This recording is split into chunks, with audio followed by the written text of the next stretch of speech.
Oregon football has a new commitment in the 2024 recruiting class. We're going to be breaking down Dan Lanning's newest commit on today's episode of the Ducks Dish podcast. And we're back like we never left. Oregon fans, what's going on? How's everybody doing? Thanks so much for tuning in to another episode of the Ducks Dish podcast. Just in case you're new here, I'm your host, Max Torres. And just a quick little note at the top of today's episode, I am on the road. I am coming to you from Boulder Creek, California, beautiful little spot in kind of the Bay Area, close to, around the Santa Cruz Mountains. I'm staying with some family, but because of that, I have a little bit of an interesting internet situation. So I'm not too sure if this is going to make it out on the YouTube channel or not, but I at least wanted to get a podcast out because there was some big news on the recruiting trail for Dan Lanning and the Oregon Ducks. So just wanted to throw that note out there, ask that you guys bear with me and just have some patience. Hopefully I can get on the YouTube channel, but at the very least, I want to get it up on the podcasting platform of your choice. That's where you can usually find us. But let's break it right down. Let's get into the story of the day. Oregon has landed a commitment from 2024 safety Aaron Flowers. Aaron Flowers comes from Forney, Texas, kind of out in the Dallas-Fort Worth area in the Lone Star State. He is a 6-foot, 190-pound prospect. And looking right now at his 247 Sports composite rating and ranking, he is rated a 4-star prospect, 0.9397. And as far as rankings, he's the number 133 player in the country, the number 10 safety, and the number 24 recruit in the state of Texas in the 2024 class. And this is a huge commitment for Oregon for a variety of reasons, right? We're going to talk about the recruitment, kind of how this one unfolded leading up to that commitment.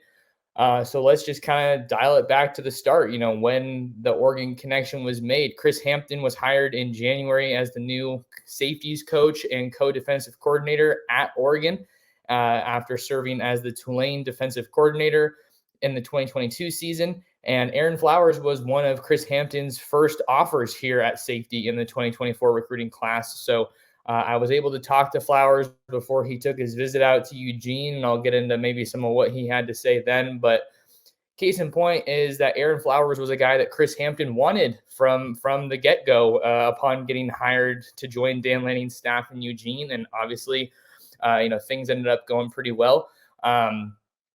So he took his first visit out to Oregon in March, and that was actually his first trip to the West Coast, Flowers was telling me. And where that gets interesting is the fact that he visited Oregon unofficially in March. And then while he was out west, he decided to fly an hour or so south, hour and a half, 2 hours to Los Angeles to check out the USC Trojans and Lincoln Riley. And what makes that interesting is that this was actually largely a two-team race when it came down to commitment time for Aaron Flowers. He really, really liked both trips, and USC was actually surging. They had a lot of the momentum in this recruitment in the days leading up to Aaron Flowers' commitment, but Oregon was able to come on late in this one and ultimately close the door and land a really, really highly coveted safety. Aaron Flowers is, I told you about his ratings and rankings. He's no slouch of a recruit, obviously. Almost 30 reported scholarship offers. So the guys wanted this player. Schools from all across the country wanted Aaron Flowers' commitment. And fortunately for Oregon, they were able to win out in the end. But like I was saying, this is a guy that was largely trending towards USC. And then I was talking to some people around the program, around the Oregon program. And even in the last 24 hours leading up to this commitment, Oregon was making a strong push. Ever since he left his visit, ever since he left Eugene, Oregon stayed involved, and they never let up. And another thing that was interesting about this recruitment and the way that it unfolded for Oregon is Dan Lanning's involvement, Dan Lanning's personal involvement in this recruitment. I saw some good quotes from Sam Spiegelman of On3, I believe is his name. Hopefully I'm saying that right, but he covers, the Texas area really well. And Flowers even said when I was talking to him about how Coach Lanning was FaceTiming him more than, most head coaches do, which I think is it's an interesting aspect to look at in today's modern age of recruiting, right? Because look at all the things that a head coach has to do. I talked about this in an episode not too long ago of Locked On Ducks with my guy Spencer McLaughlin, just talking about everything that a head coach has on his plate, especially where we are right now in the recruiting calendar year. You have spring football going on in Eugene. You got recruiting, which never stops. You had a coach's combine that was in Eugene just the other day. You have the NFL draft coming up, so you're trying to facilitate and help some guys in their NFL journeys. And then you also are welcoming a number of new recruits from the 2023 recruiting class. I think it was like 26 newcomers for Oregon. And then you also have guys coming in from the portal, guys leaving to go in the portal. So there's so much that's calling and asking for needing your attention. So I think what I'm trying to say here is that head coaches, they're going to be involved on some level with every guy, right? But who are those guys that maybe they tab as extra priorities that need a little bit more attention? I really want this guy, so I'm going to make sure that I put in more of my effort with that player. And I think that was one of the cases here with Aaron Flowers. And it shouldn't come as a surprise because he's a defensive guy, right? And Dan Lanning's a defensive guy. So it makes a lot of sense for him to prioritize Aaron Flowers in that way. But yeah, Chris Hampton was a guy that was heavily involved here too. Obviously, that's going to be Flowers' position coach once he gets to Oregon, and he's kind of getting his feet under him a little bit, as a recruiter. I think Tyshim Johnson was the first safety to commit to Oregon after Hampton was hired, the Ole Miss transfer. I can't remember exactly when Evan Williams committed, but that one kind of felt like he was going to be going to Oregon.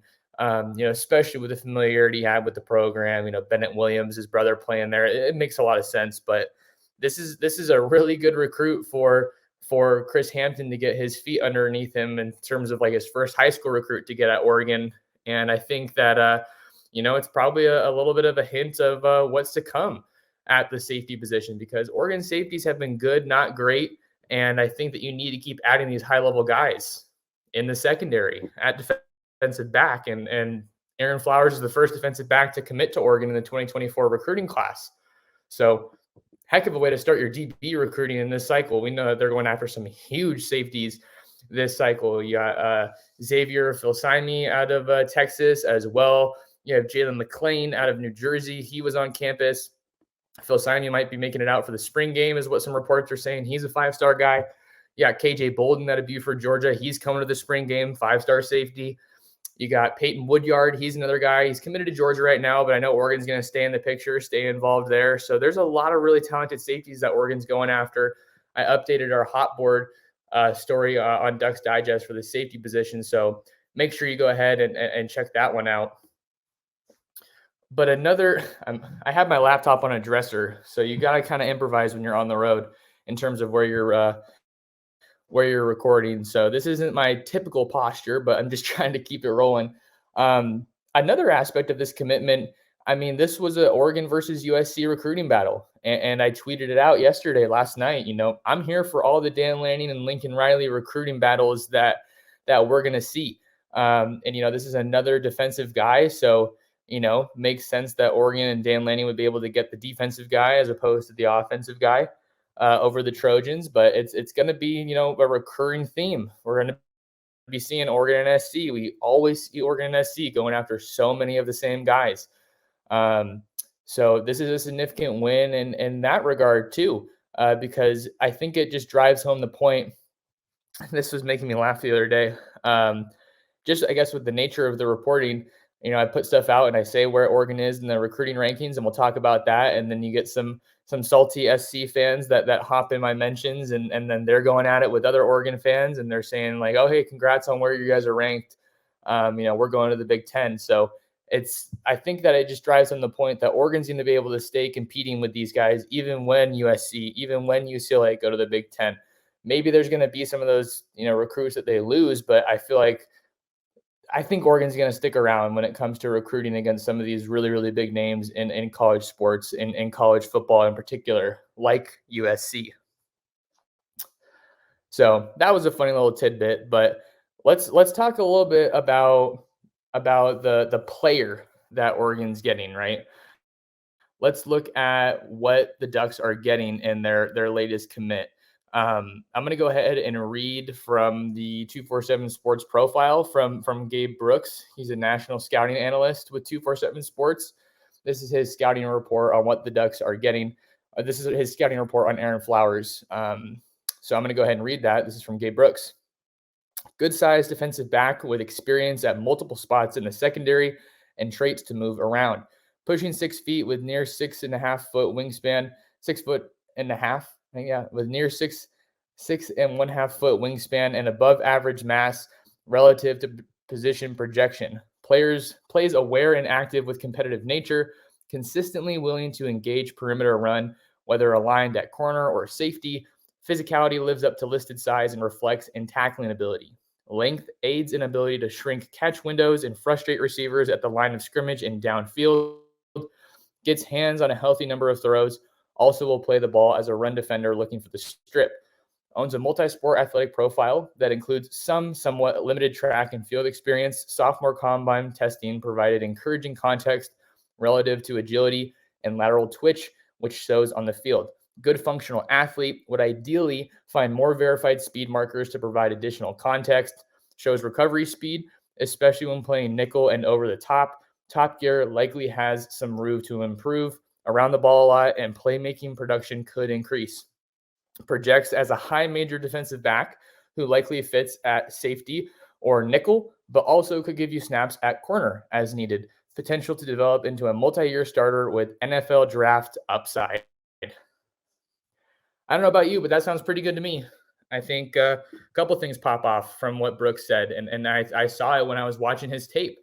Physicality is the first thing that really pops off. I think that's what you want in your safety, especially with the brand of defense that Oregon's trying to play. I think that there have been times when Oregon's DBs have been criticized for being soft.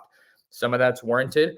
Some of it isn't warranted. You can comment and tell me what you think about that. But this is the kind of guy you want, a guy who's looking to knock someone's block off when he's coming down in run support or he's coming to help over the top, on deep plays. And another thing that I really like about him is his versatility. I mean, Tosh LaPointe and Dan Lanning were talking about it when they were asked about Tyshim Johnson here in spring practice. Versatility, that's what you want. You want to get guys that can do a bunch of different things for you. It's not the situation where you want to get a guy who can do a bunch of different things, but he doesn't do one thing well. I think that he's a guy that has a lot of coverage upside. Watching his tape, like Brooks was saying, staying around the ball, getting his hands on balls. He's a really good guy in coverage. I like his recovery speed. His speed is good, not great. So I think that that's something that you want to see improve. You still have some room for growth there. He's got good size, right? At 6 foot, 6'1", in the neighborhood of 190 pounds. So he's got a body, he's got a frame that is ready for college football from that perspective. And I think that that's kind of what I've hit on. Good tackling ability. You want guys that are, the safeties are your last line of defense. So you need to have guys who are going to be able to tackle. You can't put a guy out there who's like, hey, I hope he makes the tackle. He's an all right tackler. But let's talk about Flowers' fit. How does his commitment impact this roster? Because the safety room at Oregon's a pretty intriguing one right now. You have returners like Brian Addison, Steve Stevens, Jamal Hill. Jamal Hill is doing some work at inside linebacker, it looks like, this spring. So we'll see if he's even in the safety room by the time the season comes around. Then you have some younger guys that have played some football but are still looking for, scratching the surface and getting involved. You have J.J. Greenfield, who's played a good amount of football for the Ducks. You have Trajan Williams, who came in the 2022 class. And then you have a pair of young guys in Tyler Turner and Cody DeCambra, who signed with Oregon in 2023 and are with the Ducks right now going through spring ball. And then you have a couple of transfers who come in, Tyshim Johnson from Ole Miss and Evan Williams from Fresno State, younger brother of Bennett Williams. So I think you don't bring those guys in unless you expect them to have some kind of a role to be involved in your defense in 2023. So I think that it's a really crowded room. It's a pretty old room, veteran room. So you're going to need to keep bringing in guys that can, you got to reload that room. Case in point, I think that Evan Williams doesn't have any more eligibility after the 23 season. I want to say Tysheem Johnson can come back in 2024 if he wants to, but we got to see how that all plays out. Either way, I think that the secondary is just, it's been a work in progress. It hasn't really been a strength for Oregon for quite a bit, since they had Javon Holland and Verone McKinley manning down those safety spots, since they had Diamador Lenore, Thomas Graham, Mikael Wright, even, he was involved there. So it's a work in progress. And we're even seeing the secondary kind of getting overhauled in 2023, especially at corner with Christian Gonzalez off to the NFL. You got guys like Dalen Austin, Roderick Pleasant, Cole Martin, Solomon Davis. They attacked that cornerback spot in the 2023 recruiting class. You also bring in Kyrie Jackson from Alabama. I'm excited to see what he has to do. Hopefully the reporters out there in Eugene ask about him a little bit more in spring practice. So Aaron Flowers is a guy who is going to be joining kind of a crowded room, but by the time he gets to Oregon, I feel like it's going to look a little bit different, a lot different than it does right now. And he could be in the position where he maybe finds himself, sniffing the field a little bit more, even as a true freshman. And so I love that. You want to add more guys that can play early.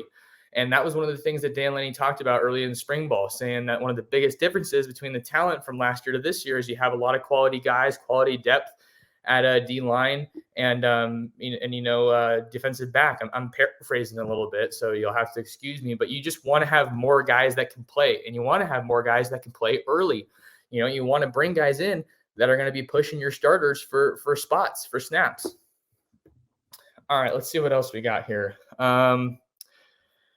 The other thing I was going to say is just, how does this commitment for Oregon impact them on the recruiting trail as far as rankings, right? That's another thing that people want to talk about. They moved from number 18 to number 11 yesterday after the commitment, but there has been some more movement. So now they're at 12. So from 18 to 12 nationally is definitely a good spot. You only have 6 commitments and you're knocking on top 10 territory. That is really, really solid. That tells you, how many quality commits the Ducks are getting in this 2024 class. Jordan Anderson's the headliner, 4-star wideout out of Newport Harbor High School. Tyser Denmark, another 4-star wideout out of Roman Catholic in Philadelphia. And then Aaron Flowers, the newest member of the bunch, is right there at number 3. And Oregon has the 3 highest rated commitments in the Pac-12 in the 2024 recruiting class. So a lot of good movement. Kind of the last thing I wanted to talk about is where's Oregon recruiting at moving forward, right? You got that big spring game coming up at the end of the month. Tons of 5-star talent already locked in for visits. You can find my latest running updated visitor list over on ducksdigest.com. You got big guys that are there even right now, right? You got Aaron Butler, former USC commit, wide receiver out of Calabasas, elite guy. He's on campus right now for a visit. Hopefully I'm going to talk to him and get an update there. Oregon's in the mix along with Alabama, Georgia, Colorado, Washington to round out that top 5. Aaron Flowers too, but Aaron Butler is a dude. I saw him at the UANX camp in Los Angeles, and he's going to be a big-time guy wherever he goes. But you have a number of guys that Oregon's still in a really good spot with. I did a next 5 that could commit to Oregon story over on ducksdigest.com. So recruiting moves fast, and I know that the fans are always wondering what's next. So I did the next 5 that I think could commit to Oregon. One of those guys I actually already have committed. I already have predicted to Oregon, I should say. So if you're wondering what's next for Oregon recruiting, go over there. But the case in point is that I think Aaron Flowers could be the start of a string of commitments that Oregon's going to be putting together here on the recruiting trail in 2024. Oregon's looking for another historic class, and quite frankly, they need it to get where they want to go. They've been pretty solid recruiting, but you got to keep bringing in those big time classes. You got to just keep pushing the envelope every single year. And the next step that they're really going for, they got to get into that top 5. It's not going to be easy, but I think that it's definitely doable at Oregon, and you definitely got to try to get your quarterback in the mix sooner rather than later. Landed a new prediction for Luke Moga from Justin Hopkins over there at Scoop Duck earlier this week. So got to keep an eye on what's going on at quarterback. Dylan Raiola is supposed to come out to Oregon for that spring game, but you can't put all your eggs in one basket. We've seen that time and time again. But yeah, huge news for Oregon going back into the Lone Star State. They signed 6 recruits out of Texas in 2023, and they're probably going to try to go for around that number again here in 2024. So many connections to the state of Texas, both on this roster and on this coaching staff. This Oregon staff is hungry, and they're going to be attacking the Lone Star State a lot more moving forward. So make sure you keep an eye on some of the top prospects in the state of Texas that Oregon's going after. But that's about all I have for you guys on this episode of the Ducks Dish podcast. Hopefully going to get it onto YouTube. But like I said, the internet's a little spotty, very spotty. So we're going to have to see how that works, what my hotspot can do for me. Make sure you guys lock in with me on social media if you haven't already. I'm at mtorres sports on Twitter, at mtorres sports on Instagram, and then I'm on YouTube at Oregon Football Max Torres. And make sure to stay up to date with my latest coverage, my latest written coverage of the Oregon Ducks over on ducksdigest.com. But until next time, appreciate you taking some time out of your day to talk the Ducks, talk about the Ducks, talk some Duck football with me, and we'll catch you in the next episode of the Ducks Dish podcast.